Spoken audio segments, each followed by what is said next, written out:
வணக்கம். மீண்டும் பத்திரிகைகளோடு சந்திப்பதில் மகிழ்ச்சி. என்றும் தாயகத்திலிருந்து வெளியாகி இருக்கும் உதயன் விளம்பரி தினக்குரல் மற்றும் ஈழநாடு பத்திரிகைகளோடு உங்களை சந்திக்கப் போகின்றோம். இன்று 4ஆம் தேதி செப்டம்பர் மாதம் 2024ஆம் ஆண்டு புதன்கிழமை. இந்த நாள் உங்கள் எல்லோருக்குமே பாதுகாப்பான இனிய நல்லதொரு நாளாக அமையட்டும். இலங்கை தேர்தலை எடுத்து நோக்குவமாக இருந்தால் இப்பொழுது மும்முரமாக பிரச்சாரங்கள் மேற்கொள்ளப்படுகிறது. ரணில் மற்றும் சஜித் அனுர ஆகியோர் முன்னிலை பிரச்சாரத்துக்குரியவர்களாகவும், அதே நேரத்தில் நாமல் ராஜபக்ஷ அடுத்த நிலையிலும் தமிழ் பொது வேட்பாளர் அடுத்த நிலையிலும் தங்களுடைய பிரச்சாரங்களை மும்முரமாக முன்னெடுக்கிறார்கள். இதன் பின்னரே விஜயதாஸ் ராஜபக்ஷவாக இருக்கட்டும், சரத் பொன்சேகாவாக இருக்கட்டும், அவர்களுடைய பிரச்சாரங்கள் இருக்கிறது. ஆனால் அவை மந்த கதியிலே இடம்பெறுகிறது. எனவே இந்த நிலையிலே தமிழ் பொது வேட்பாளர் தன்னுடைய தேர்தல் விஞ்ஞாபனத்தை வெளியிட்டிருக்கிறார். அந்த விஞ்ஞாபனமானது தமிழ் மக்களுக்கு அத்தியாவசியமான விடயங்களை எடுத்து சொல்லக்கூடிய விஞ்ஞாபனமாகவும், ஏனையவர்களுக்கு அந்த செய்தியை கடத்துகின்ற விடயமாகவும் பார்க்கப்படுகிறது. எனவே ஒட்டுமொத்தமாக தனக்கு தமிழ் மக்களுடைய ஆதரவு பெருகி வருகிறது என்கின்ற விடயங்களையும் மரியனேந்திரன் அவர்கள் தெரிவித்திருக்கிறார்கள். இதே நேரத்தில் இந்த பொது வேட்பாளர் கட்டமைப்பை உருவாக்குவதற்கு முன்னிலையில் இருந்தவர்கள் நேற்றைய தினம் ஒரு சிலர் அந்த கூட்டங்களிலே, குறிப்பாக அந்த விஞ்ஞாபன வெளியீட்டிலே கலந்து கொள்ளவில்லை என சொல்லப்படுகிறது. அதற்கான காரணங்கள் அவர்கள் வேறு யாருக்காவது இனி வரும் காலங்களிலே ஆதரவு வழங்கப் போகிறார்களா, இல்லையெனில் ஏதாவது தடைகளால் அவர்கள் பங்கு பெற்றவில்லையா என்கின்ற விடயங்களையும் நாங்கள் இனிவரும் நாட்களிலேயே பொறுத்திருந்து பார்த்து அதனை அறிந்து கொள்ளக்கூடியதாக இருக்கும். இந்த நிலையில் ரணிலுக்கு ஆதரவளித்த சிலர் மீண்டும் பசீலோடு பேச்சுவார்த்தை நடத்தி இருக்கக்கூடிய விடயங்களையும் பார்க்க முடிகிறது. எனவே அவை சார்ந்த விடயங்களையும் இன்றைய தினம் விரிவாக பார்க்க இருக்கிறோம். சதி ஊடாகவே இந்த வரிசை யுகம் ஏற்படுத்தப்பட்டதாக நாமல் ராஜபக்ஷ தெரிவித்திருக்கிறார். எனவே அதனால் யாருக்கு நன்மை என்பதையும் அவர் வெளிப்படையாக தெரிவிக்கும் பட்சத்திலே மக்கள் அதனை புரிந்து கொள்வதற்கும் அல்லது அவர்கள் சொல்கின்ற விடயம் உண்மையா பொய்யா என அலசி ஆராய்வதற்கும் ஏதுவாக இருக்கும். இதே நேரத்தில் பல்வேறு விடயங்கள், குறிப்பாக சஜித்துக்கு எதற்காக நாங்கள் ஆதரவளிக்கிறோம் என்கின்ற விடயங்களை திரு சுமந்திரன் அவர்கள் தெரிவித்திருக்கிறார்கள். அதே நேரத்திலே வரலாற்று தவறை தமிழரசு கட்சி செய்துவிட்டது என்கின்ற விடயங்களும் சொல்லப்படுகிறது. எனவே இவை சார்ந்து பல்வேறு விடயங்களை இன்றைய பத்திரிகைகளிலே நாங்கள் பார்க்க இருக்கிறோம். விரிவான செய்திக்குள் நுழையலாம். முதலிலே உதயன் பத்திரிகையின் தலைப்பு செய்தியாக அமைய பெற்றிருக்கின்ற விடயம், நல்லவற்றுக்காக மட்டுமே நிறைவேற்ற அதிகாரம், மக்களுக்கு சுமையாக நான் மாற மாட்டேன் எனவும் தேர்தல்களிடம் சஜித் உறுதி அளித்திருக்கக்கூடிய விடயமே இன்றைய தினம் உதயன் பத்திரிகையின் தலைப்பு செய்தியாக தரப்பட்டிருக்கிறது. எனது ஆட்சி காலத்தில் நிறைவேற்ற அதிகாரம் பயன்படுத்தப்படுகிறது என்றால் அது நல்ல விடயங்களுக்காக மட்டுமே இருக்கும் என்று ஐக்கிய மக்கள் சக்தியின் ஜனாதிபதி வேட்பாளர் சஜித் பிரேமதாச தெரிவித்திருக்கக்கூடிய விடயம் தலைப்பு செய்தியாகப்பட்டிருக்கிறது. விரிவாகவும் பார்க்க முடியும். குறிப்பாக சஜித் பிரேமதாசாவுக்கு தமிழரசு கட்சி தன்னுடைய ஆதரவை தெரிவித்திருக்கின்ற நிலையில் அவற்றுக்கு நன்றி கூறுவதோடு அவருடைய பல விடயங்கள் இப்பொழுது அமையப்பெறுகிறது. அதாவது, நான் அதிகாரத்துக்கு வந்த பிறகு நிறைவேற்ற அதிகார ஜனாதிபதி அதிகாரங்களை தன்னிச்சையாக பயன்படுத்த மாட்டேன். இது பதவியல்ல, மக்களின் வரத்தின் ஊடாக மக்களுக்கு சேவகனாக நான் செய்ய வேண்டிய கடமைகளையும் பொறுப்புகளையும் நான் நிறைவேற்றுவேன் என்கின்ற விடயங்களையும் அவர் பதிவு செய்திருக்கிறார். மிக நீண்ட பதிவாக அந்த விடயம் இருக்கிறது. பல்வேறுபட்ட மக்கள், பல மதங்களை சார்ந்தவர்கள் மற்றும் ஆதிவாசிகள் உட்பட அனைவரையும் ஒன்றிணைத்து கொண்டு பலத்தை உருவாக்குவோம். பல்லின மக்கள் வாழ்கின்ற எமது நாட்டின் அபிவிருத்திக்கான பிரதான அடித்தளமாக இந்த ஒற்றுமையினூடாக உருவெடுக்கின்ற மிக பெரும் சக்தியின் மூலம் வீழ்ச்சி அடைந்துள்ள இந்த நாட்டை கட்டியெழுப்ப நடவடிக்கை எடுப்போம் எனவும் சஜித் அவர்கள் தெரிவித்திருக்கக்கூடிய விடயங்கள் இன்றைய தினம் விரிவாக தரப்பட்டிருக்கின்றன. இதே நேரத்திலே திரு விக்னேஸ்வரன் அவர்கள் அனுரகுமார திசாநாயக்க தொடர்பாக ஒரு கருத்தை வெளியிட்டிருக்கிறார். மோசடியாளர்களை அனுர சிறையிலிடுவார், ஆனால் அவரால் நாட்டை மீட்க முடியாதென விக்னேஸ்வரன் எம்பி தெரிவித்திருக்கக்கூடிய விடயமும் இன்றைய பத்திரிகைகளிலே பார்க்க முடிகிறது. தேசிய மக்கள் சக்தியின் ஜனாதிபதி வேட்பாளர் அனுரகுமார திசாநாயக்க வெற்றி பெற்று ஜனாதிபதியானால் நாட்டை சூறையாடியவர்களை மற்றும் திருடியவர்களை பிடித்து சிறையிலே அடைப்பார். அது உண்மையானதொரு விடயமாக இருக்கும்.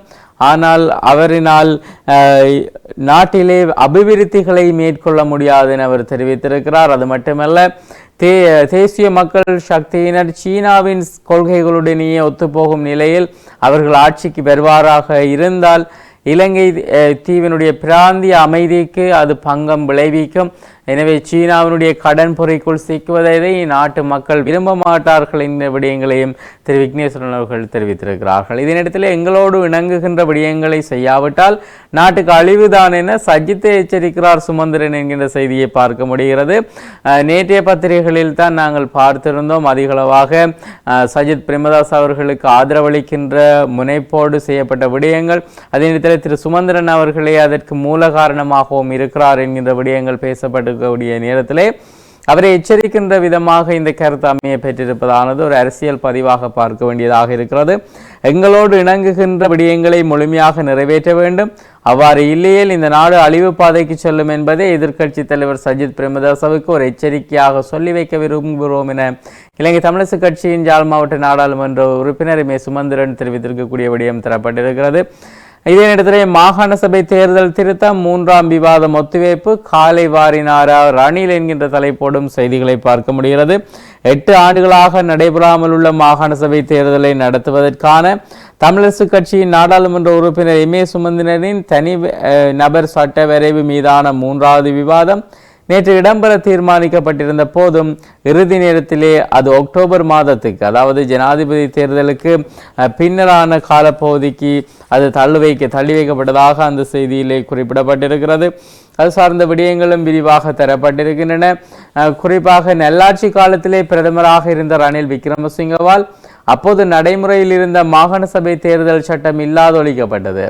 புதிய சட்டம் கொண்டு வரப்படும் என சொல்லப்பட்டு எல்லை நிர்ணய குழப்பம் காரணமாக இறுதி சட்டம் கொண்டுவரப்படாமல் அதனிடத்திலே மாகாண சபைகளுக்கான தேர்தல் இதுவரை நடத்தப்படாமலும் இருக்கிறது. இதனால் பழமையான மாகாண சபை தேர்தல் சட்டத்தை மீண்டும் நடைமுறைக்கு கொண்டு வந்து மாகாண சபை தேர்தல்களை நடத்தலாம் என்கின்ற யோசனையை முன்வைத்து அதற்கான சட்டவிரைவை தனிநபர் பிரேரணியாக நாடாளுமன்ற உறுப்பினர் மே சுமந்திரன் சமர்ப்பித்திருந்தார். அது தொடர்பான 2வது வாசிப்பு நாடாளுமன்றத்திலே முடிவுற்றிருந்தது. அந்த திருத்த சட்ட விரைவு 3வது வாசிப்புக்காக நாடாளுமன்றத்திலே நேற்று சமர்ப்பிக்கப்பட்டு முழுமையாக நிறைவேற்றப்படும் என ஜனாதிபதி ரணில் விக்ரமசிங்கே உறுதியளித்திருந்தார். இது குறித்து நாடாளுமன்ற உறுப்பினர் சுமந்திரன் ஜனாதிபதிக்கு நேற்று முன்தினம் அழைப்பு எடுத்து பேசிய போது 3வது வாசிப்புக்காக இந்த திருத்த சட்ட விரைவை நாடாளுமன்றத்திலே சமர்ப்பிப்பதாகவும் சபாநாயகருக்கு இது தொடர்பிலே தெரியப்படுத்துவதாகவும் ஜனாதிபதி கூறியிருந்தார். ஆனால் நேற்று திடீரென அது நாடாளுமன்றத்திலே அக்டோபர் மாதம் 2வது வார நிகழ்ச்சி நிரலுக்கு பின்தள்ளப்பட்டதாகவும் அந்த செய்தியிலே சொல்லப்பட்டிருக்கிறது. இதே நேரத்தில் ஏனைய செய்திகளில் திடீர் சுவையினம் காரணமாக பெண்ணொருவர் உயிரிழந்திருக்கிறார். சாவித்திரி வடிவழகன் வயது 61 என்கின்ற பெண்ணை இவ்வாறு உயிரிழந்திருக்கிறார். தமிழர்களை ஓரணியாக்கவே பொது வேட்பாளர் களமிறக்கம் தேர்தல் அறிக்கையிலே தெரிவிக்கப்பட்டிருக்கிறது. அந்த அறிக்கை தொடர்பான விடயங்களை நாங்கள் விரிவாக ஏனைய பத்திரிகைகளில் பார்க்கலாம். ஜனாதிபதி தேர்தலுக்கான தபால் வாக்களிப்பு இன்று என்கின்ற விடயம் சொல்லப்பட்டிருக்கிறது. புது மாற்றத்துடன் அடுத்த அமர்வு என்கின்ற செய்தி, அதாவது செப்டம்பர் மாதத்துக்குரிய நாடாளுமன்ற அமர்வு இன்றுடன் நிறைவு பெறும் நிலையில் ஜனாதிபதி தேர்தல் முடிவடைந்த பின்னரே அடுத்த நாடாளுமன்ற அமர்வு இடம்பெற உள்ளதாகவும் அந்த செய்தியிலே சொல்லப்பட்டிருக்கிறது. விவசாய கடன்கள் அனைத்தும் தள்ளுபடி, வாக்களிப்பதற்கு முன்னதாக அரசாங்கம் இவ்வாறு அறிவித்திருக்கிறது.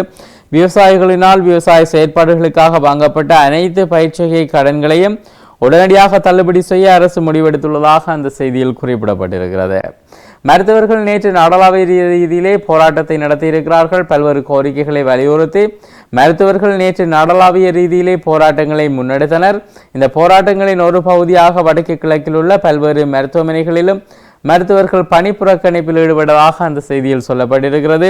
இவை இன்றைய உதயன் பத்திரிகையினுடைய முன்பக்க செய்திகளாக அமைந்திருக்கின்றன. தொடர்ந்து வலம்புரி பத்திரிகையை பார்க்கலாம். தலைப்பு செய்தியாக தரப்பட்டிருப்பது தமிழ் தேசிய அரசியலை ஒன்றிணைக்கும் வகையிலே மக்கள் தீர்ப்பு வேண்டும் என தேர்தல் விஞ்ஞாபன வெளியீட்டிலே அரியநேந்திரன் தெரிவித்திருக்கக்கூடிய விடயம் தரப்பட்டிருக்கிறது. சீரழிந்து போயிருக்கும் தமிழ் தேசிய அரசியல் பரப்பை ஒன்றிணைக்கும் வகையிலே மக்கள் தீர்ப்பு அமைய வேண்டும் என தமிழ் தேசிய பொது கட்டமைப்பின் ஜனாதிபதி வேட்பாளர் அரியநேந்திரன் தெரிவித்துள்ளார் என அந்த செய்தியிலே தரப்பட்டிருக்கிறது. அந்த விடயமானது விரிவாகவும் தரப்பட்டிருக்கிறது. அதாவது தமிழ் பொது வேட்பாளர் தேர்தல் விஞ்ஞாபனம் யாழ்ப்பாணத்திலே வெளியிடப்பட்டிருக்கிறது. அதன் போது உரையாற்றுகையில் அவர் பல்வேறு விடயங்களை தெரிவித்திருக்கிறார். தமிழ் பொது வேட்பாளருக்கு தமிழர்களிடையே பெரும் ஆதரவு பெருகி வருகிறது. அதை பார்த்து சிலர் பொறாமைப்படுகின்றனர், சிலர் எரிச்சல் படுகின்றனர், சிலர் எச்சரிக்கை செய்கின்றனர். அவ்வாறானவர்களை சிரிப்பதோடு கடந்து செல்வோம். அவர்களின் பெயர்களை கூறி அவ்வாறானவர்களை பிரபலியப்படுத்த நாங்கள் விரும்பவில்லை. தவறுகள் என்பது எல்லோரிடமும் இருக்கிறது. தவறு இழைத்தவர்கள் அத்தனை பேரும் வருகின்ற 22ஆம் தேதி தமிழ் மக்கள் அளிக்கும் முடிவை பார்த்து திருந்துவார்கள். சீரழிந்து போயிருக்கும் தமிழ் தேசிய அரசியல் பரப்பை ஒன்றிணைக்கின்ற வகையிலே மக்கள் தீர்ப்பு அமைய வேண்டும். ஒன்றிணைந்த வடக்கு கிழக்கிலே தமிழ் மக்கள் கௌரவமாக வாழக்கூடிய நிரந்தர அரசியல் தீர்வுக்காக பலரும் உழைத்து கொண்டிருக்கிறார்கள். அதை நோக்கியதாக தமிழ் பொது வேட்பாளர் நிலைப்பாட்டை வெற்றி பெற வைப்பதற்காக தமிழ் தேசிய பொது கட்டமைப்பிலே அங்கம் வகிப்பவர்களும் தமிழ் தேசிய செயற்பாட்டாளர்களும் புலம்பெயர்ந்து வாழ்ந்து வரும் உறவுகளும் என பல்வேறு தரப்பினரும் இரவு பகலாக பாடுபட்டு கொண்டிருக்கிறார்கள். சில கட்சிகள் பொது வேட்பாளரை ஆதரிக்காவிட்டால் அது செய்தி அல்ல, சங்கை ஆதரித்தால் அதுதான் செய்தி. 21ஆம் தேதிக்கு இடைப்பட்ட நாட்களில் பல்வேறு கதைகள் வரும், வதந்திகள் வரும். மக்கள் அவை இவற்றையும் பொருட்படுத்தாது சங்கு சின்னத்துக்கு வாக்களித்து தவறிழைப்பவர்களுக்கு தகுந்த பாடத்தை புகட்ட வேண்டும். முடிவு எவ்வாறு அமையும் என எங்களுக்கு நன்றாக தெரியும் எனவும் அவர் தெரிவித்திருக்கக்கூடிய விடயம் அங்கே விரிவாக தரப்பட்டிருக்கிறது. இதே நேரத்தில் தென்னிலங்கை அரசியலிலே முன்னிலையில் இருக்கக்கூடிய அனுரகுமார திசுநாயக்க மற்றும் எதிர்க்கட்சி தலைவர் சஜித் பிரேமதாஸ் ஆகியோரும் தங்களுடைய பிரச்சாரங்களை மேற்கொண்டிருக்கிறார்கள். இதிலே ஜனாதிபதி வேட்பாளர் அனுர தெரிவித்திருக்கக்கூடிய விடயம் ரணில் மற்றும் மஹிந்த தரப்பினரே நாட்டின் நெருக்கடி நிலைமைக்கு காரணம் என அவர் தெரிவித்திருக்கிறார். அதாவது நாடு நெருக்கடி நிலையை சந்திப்பதற்கு ரணில் மற்றும் மஹிந்த தரப்பினரே பொறுப்பானவர்கள் என தேசிய மக்கள் சக்தியின் ஜனாதிபதி வேட்பாளர் அனுரகுமார திசுநாயக்க தெரிவித்திருக்கிறார்.